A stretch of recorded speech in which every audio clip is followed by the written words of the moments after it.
God, I suck so fucking much at this game. And I keep pressing S by fucking accident. I swear I'm taking it off my bars next time. Fuck this. Oh, I suck so much. Frankly, my dear, I don't give a damn.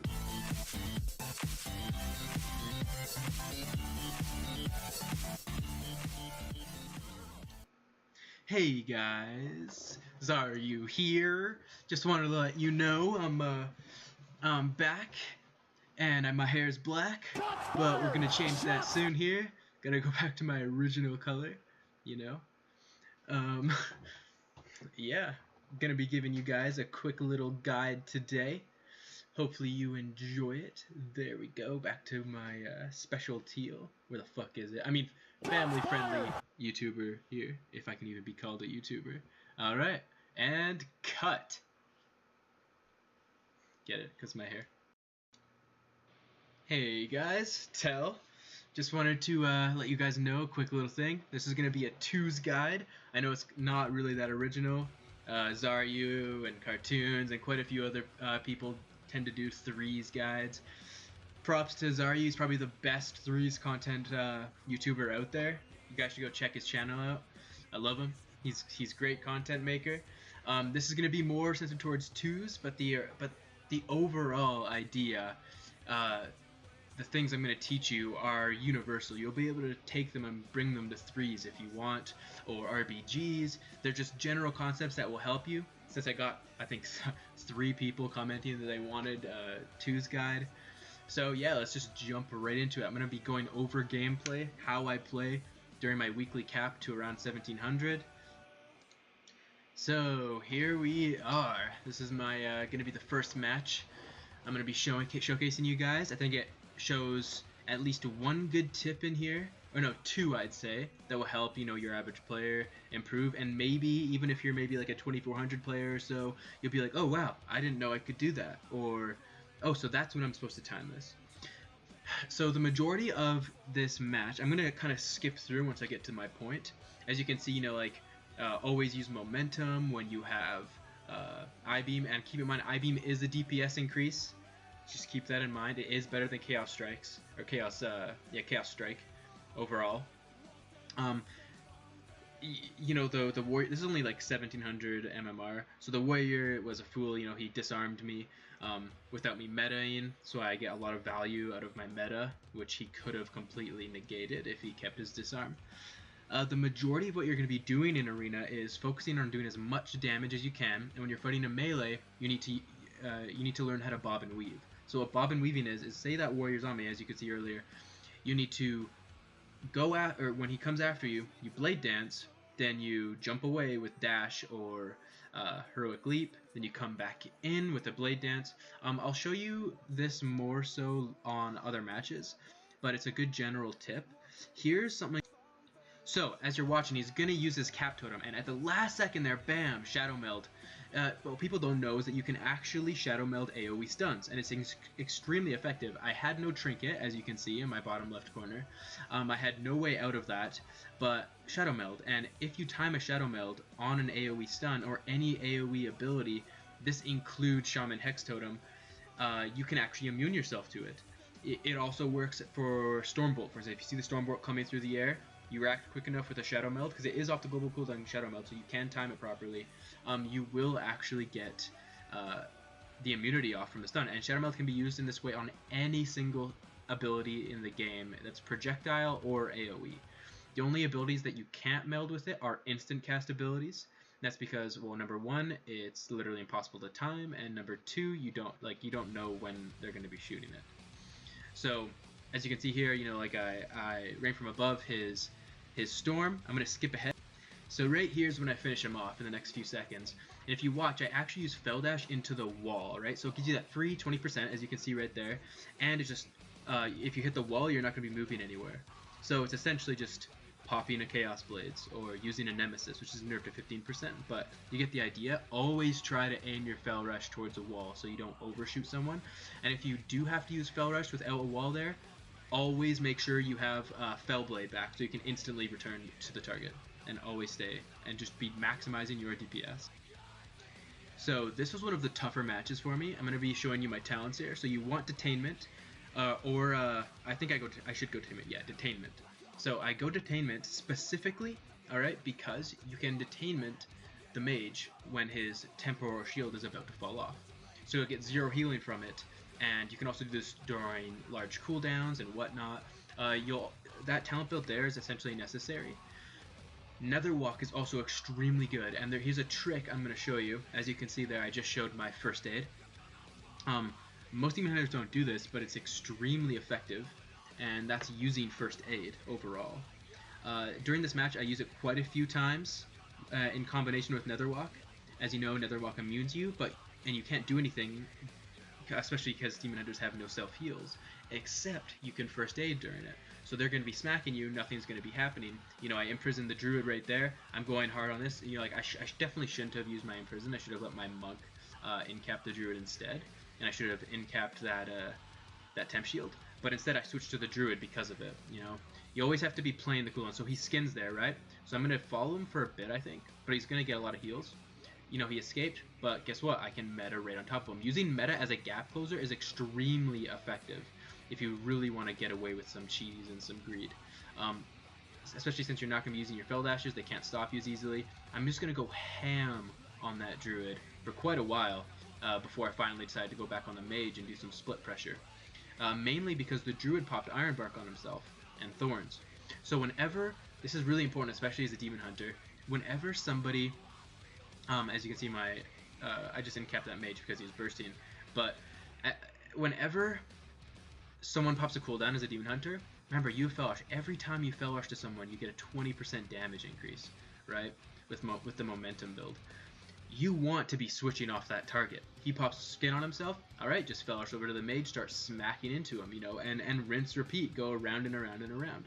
I think fairly soon here, I'm going to be Netherwalking and using first aid in combination. It's an extremely powerful combo, you know, with the most powerful bandages in the game, which are the ones I have. I think you need 790 first aid to actually use them. They heal for 700k over 8 seconds, you know, and that's about a 15% heal, depending on how much HP you have, which is incredible, especially since, like, imagine if Netherwalk in its tooltip said, heals you for 15% of your HP over the duration of Netherwalk. It's like, wow, all of a sudden you have a self-heal as a demon hunter, and it's extremely powerful. Yeah, so just make sure you're using like special combos like that. You can get away with a lot. Netherwalk is essentially a required talent in my opinion versus any caster druid team or caster healer team in 2's. It's just super powerful. You know, you can when you're while your healers in CC, you can just Netherwalk and survive essentially no matter what. Keep in mind, you need to learn how to properly do damage as a demon hunter. That's really important. So you need to learn how to properly use momentum, since it is the highest DPS increasing ability in the game, for a demon hunter in that tier. Since Nemesis is nerfed to 15% damage over that duration, and it can also be balked off or just taken off with any immunity in the game, including block. So right there, I incap him low on his temp shield. Right, he's getting no heals, no hot, so he's a little spooked. He's spamming his blink, just trying to get away. They're using clone and anything they can to try and survive. Damage is so important as a demon hunter. The biggest difference between a demon hunter that's good and bad is if they know how to manage their momentum buff. So you'll never see me use I-beam, or very rarely, without a momentum. You know, because it's free 20% damage on that ability. As you can right there, I actually Blade Dance his bash. Those kind of things are less important. As you gain awareness as a player, you'll be able to do them. Obviously, that druid was walking in to do something to me, but who knows what.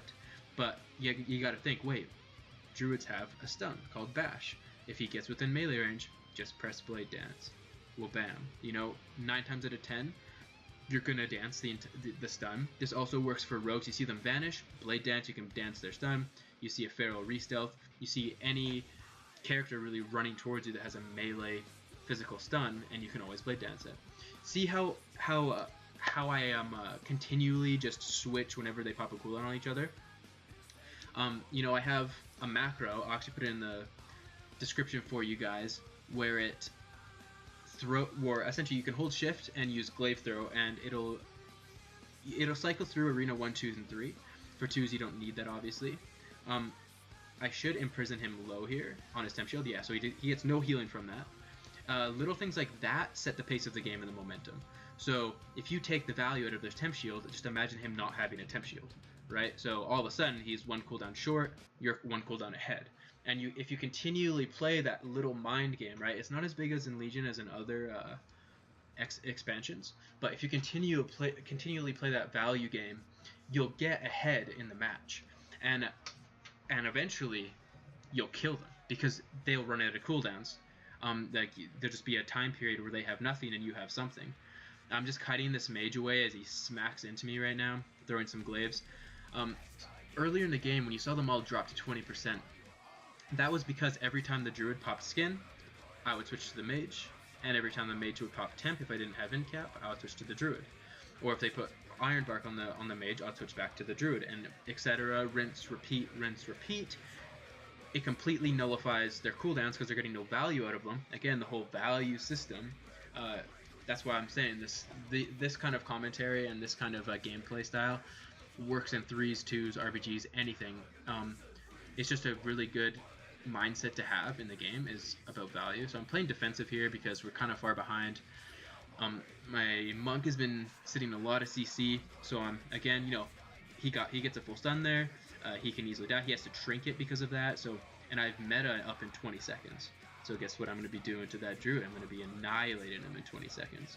This mage is playing really aggro, so I might as well hit him. You know, and he's dropping like a rock because of it.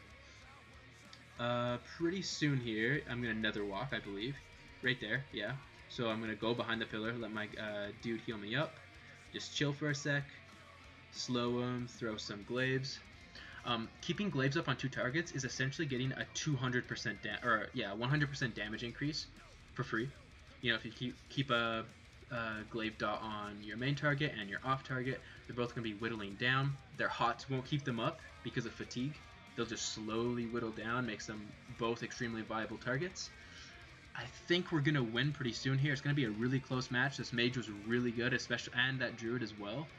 I'm pretty sure I killed a mage with just raw damage. Yeah, I ended up just killing him there. My monk gets an incap.